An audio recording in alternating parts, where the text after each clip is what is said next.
Hello friends. प्राथमिक चिकित्सा व स्वास्थ्य एनईपी के अकॉर्डिंग वोकेशनल कोर्स में शामिल किया गया एक कोर्स है जो बीए, बीएससी, बीकॉम सभी के लिए सहायक है। मैं doctor Savita, assistant professor Indira Gandhi government PG college Bangarmau से आपके लिए प्राथमिक चिकित्सा का सेकंड यूनिट का क्वेश्चन या टॉपिक लेकर के आई हूँ, जो है सीपीआर। सीपीआर सीपीआर क्या है? आजकल आप देख रहे हैं बहुत से ऐसे केसेस हो रहे हैं कि व्यक्ति चलते फिरते दुनिया से चला जा रहा है। उसके हार्ट अटैक, बाद में पता चलता है कि व्यक्ति को हार्ट अटैक हो गया था। हार्ट अटैक के कारण उसकी मृत्यु हो गई।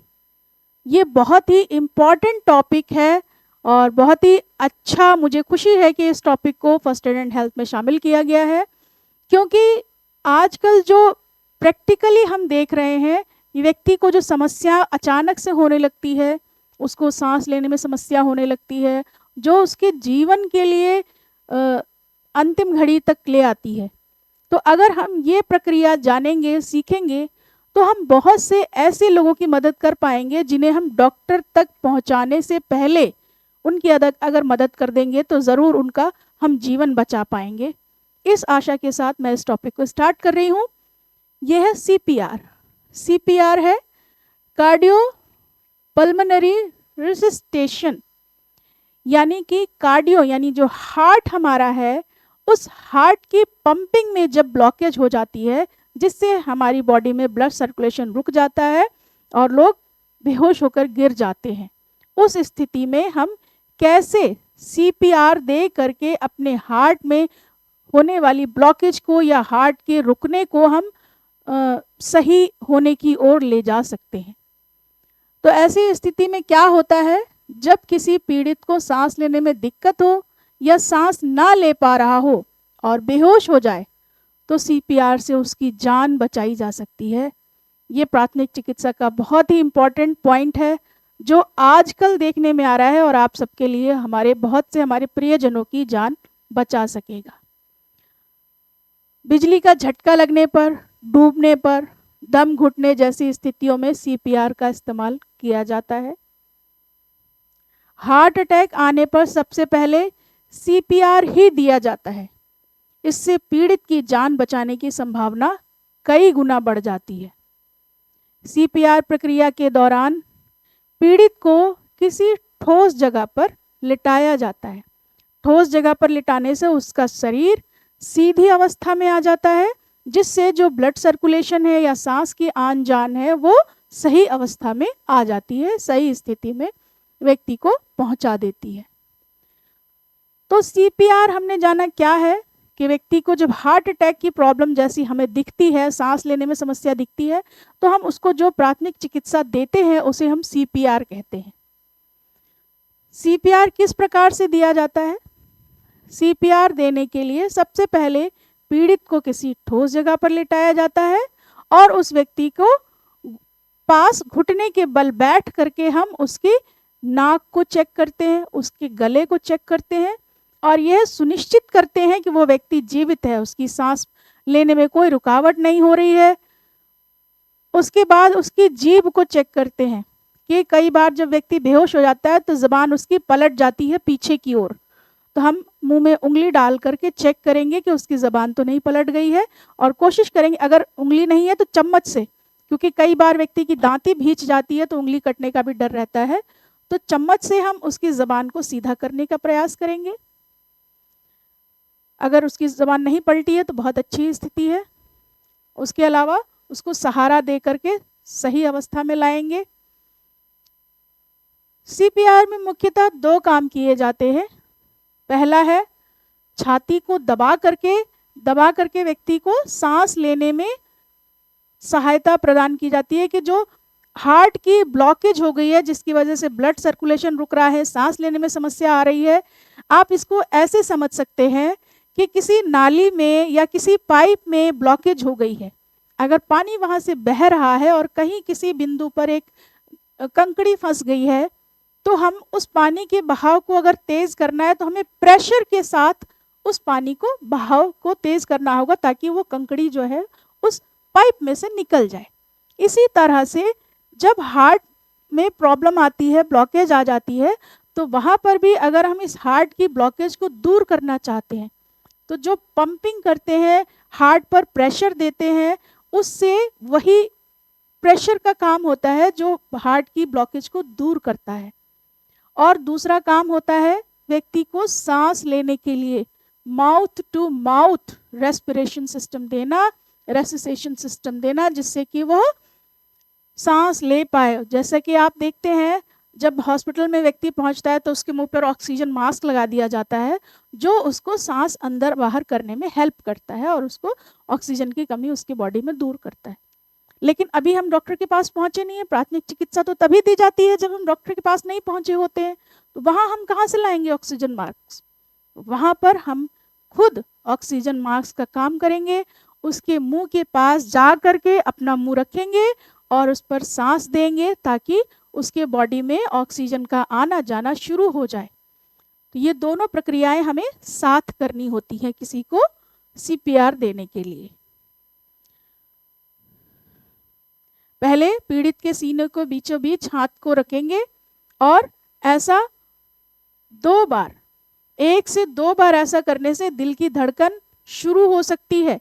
व्यक्ति की जो हार्ट में ब्लॉकेज है वो जिसकी वजह से हार्ट ब्लॉकेज रुकी, हार्ट ब्लॉकेज हो गई है, उसके सांस लेने में समस्या हो रही है, प्रेशर करने से उसके सांस आना जाना फिर से शुरू हो सकती है, ब्लड सर्कुलेशन शुरू हो सकता है। पंपिंग देने से, हाथ के ऊपर उंगलियां रखने से, उसके सीने पर उंगलियां रखने से वह सांस आनी जानी शुरू हो जाएगी। पंपिंग करने से भी सांस नहीं आती है और धड़कनें शुरू नहीं होती हैं, तो पंपिंग के साथ मरीज को कृत्रिम सांस देने की कोशिश की जाती है। इसको हम MMR कहते हैं, mouth to mouth respiration system, MMR, यानी अपने मुंह से दूसरे के मुंह में लगा करके अपना मुंह और फिर उसको सांस देना, सांस खींचना और छोड़ना, ताकि उसके यहाँ उसके मुंह में सांस दे करके उसको हम सांस लेना, जैसे ऑक्सीजन का काम जो हॉस्पिटल में किया जाता है वो हम हॉस्पिटल से पहले उसको ऑक्सीजन प्रदान कर सकें। ऐसा करने में क्या होता है, हथेली से छाती को 1 से 2 इंच दबाया जाता है। हथेली से इतना दबाया जाता है, बहुत कस के नहीं दबाना है कि उसकी हड्डियां टूट जाएं, छाती की हड्डियां ना टूट जाएं, इसलिए सिर्फ इतना ही दबाना है कि उसके हार्ट में प्रेशर पड़े और जो ब्लॉकेज है बहाव में, ब्लड के सर्कुलेशन में वो सही हो जाए। ऐसा प्रति मिनट में 100 बार करना होता है, यानी इस तरह से पंपिंग जल्दी जल्दी करनी होती, हार्ट में प्रेशर के 100 बार, 1 मिनट में 100 बार आपका हार्ट पर दबाव आए। सीपीआर में दबाव और कृत्रिम सांस का एक अनुपात होता है, एक रेशियो होता है। उस अनुपात में अगर हम किसी व्यक्ति को हार्ट छाती में दबाव और MMR प्रोसेस करते हैं तो वह जल्दी ठीक होने के चांस होते हैं। 30 बार छाती पर दबाव बनाया जाता है और 2 बार कृत्रिम सांस दी जाती है। 30 बार दबाया, फिर सांस दिया, फिर 30 बार दबाया, फिर सांस दिया, फिर 30 बार दबाया।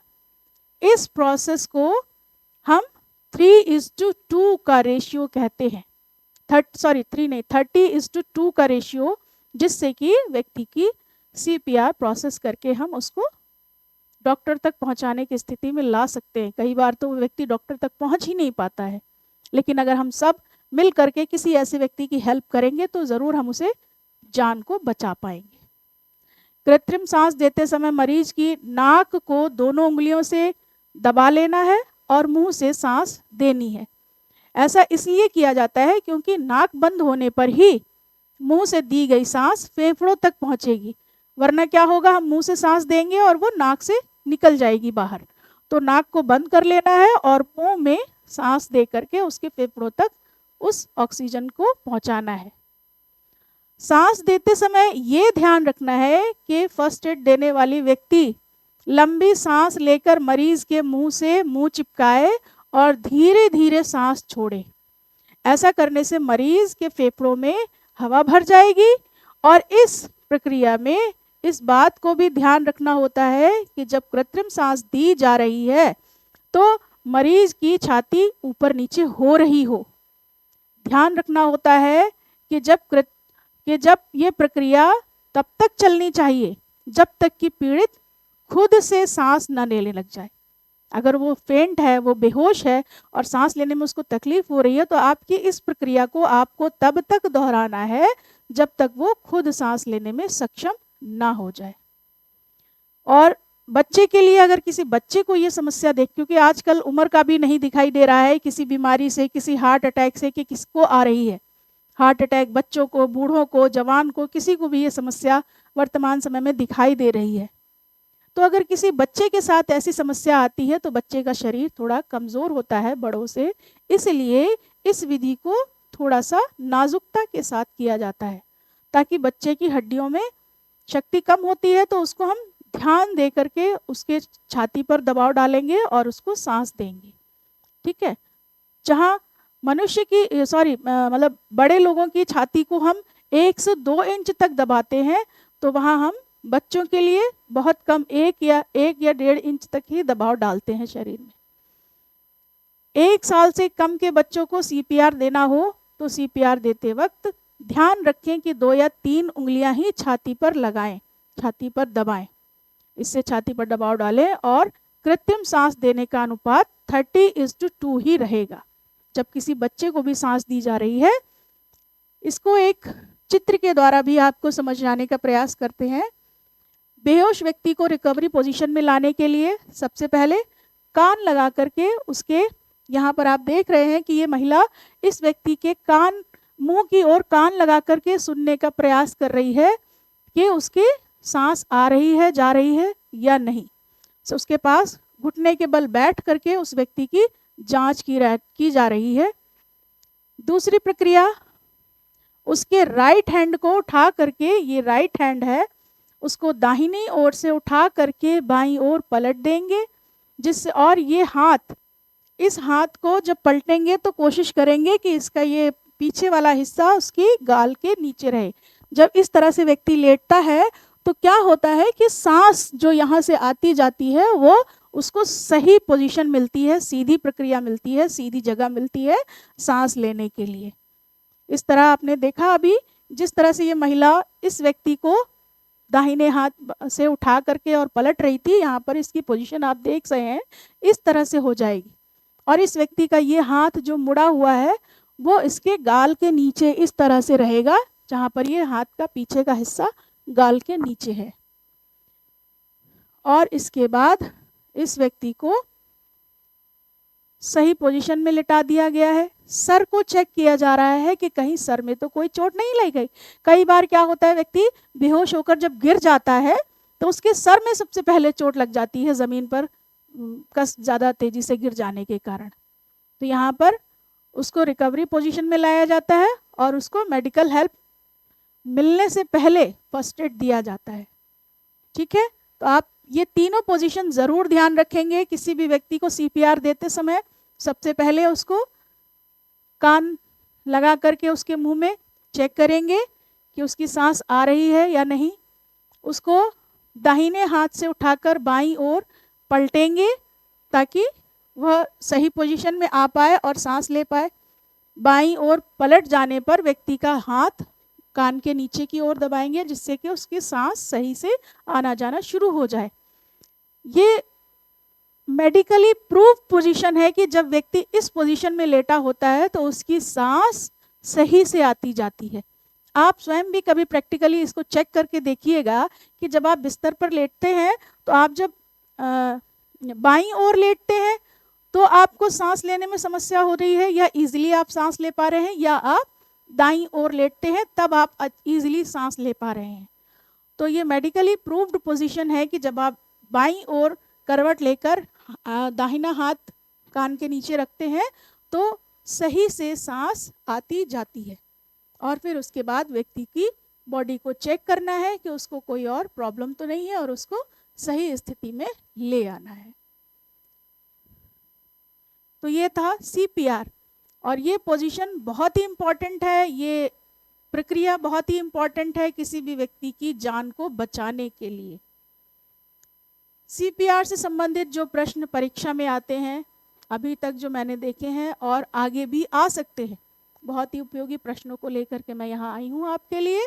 ये है सीपीआर प्रक्रिया में क्या शामिल होता है।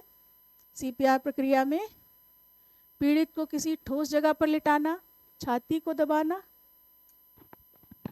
मुंह से सांस देना और उपरोक्त सभी। तो मुझे आशा है कि आप इन सवालों का जवाब दे पाएंगे सही से। सीपीआर प्रक्रिया में एमएमआर क्या होता है? Mouth to mouth respiration system, मुंह से मुंह में सांस देना। इसके अलावा क्या होता है? छाती पर दबाव और कृत्रिम सांस देने का अनुपात 30:2, चाहे वो बच्चों के लिए हो और चाहे वो बड़ों के लिए हो।